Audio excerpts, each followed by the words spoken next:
क्या कहना चाहेंगे ये कोहरा के बारे में अशरफ साहब? कोहरा के बारे में क्या कहना चाहेंगे या यहाँ तो सरकार के लिए मुझे लगता है इस हालात में यहाँ कोहरे के लिए एक चैलेंज है। लेकिन इतना है कि अगर इसमें नमक छिड़का जाता तो मुझे लगता है इतना रिस्क नहीं था। अच्छा, रिस्क लेने की इतनी कोई जरूरत नहीं। अब लोग परेशान है, किसी का कोई सामान है, किसी कोई बीमार है, कोई पेशेंट, कोई कुछ भी मजबूरियां हो सकती है। तो नमक नहीं छिड़का जाता इस रोड पे? नमक अगर छिड़का जाता तो मुझे लगता है आपने खुद ही देखा ऐसे हालात नहीं होते। फिर अच्छा, ऐसे हालात नहीं होते। किसके अंडर है ये रोड? PMGSY।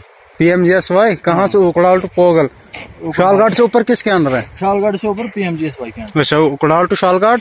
हाँ, उकड़ाल टू शालघाट किसके अंडर है? उकड़ाहाट टू शालघाट तो PWD के अंदर। अच्छा, PWD के। PMGSY के उन्होंने नहीं यहाँ पे देखा शेखा? कोई नमक नहीं छिड़का है, मशीन आई है, बस मशीन। आपकी क्या डिमांड रहेगी एडमिनिस्ट्रेशन से? हमारी तो डिमांड यही रहेगी, बराए मेहरबानी करके, अगर मेहरबानी करके इस पे 1-2 बार नमक छिड़का जाता तो मुझे लगता है ऐसा न हो कि कहीं आने वाले दिनों में कहीं ऐसा कोई हादसा हो जाए। आप खुद ही देख रहे हो यहाँ पर कैसा क्या है। नहीं तो नमक छिड़का जाए इस पे, नहीं तो इसको बंद ही किया जाए। हाँ, चलो शुक्रिया, शुक्रिया आपका।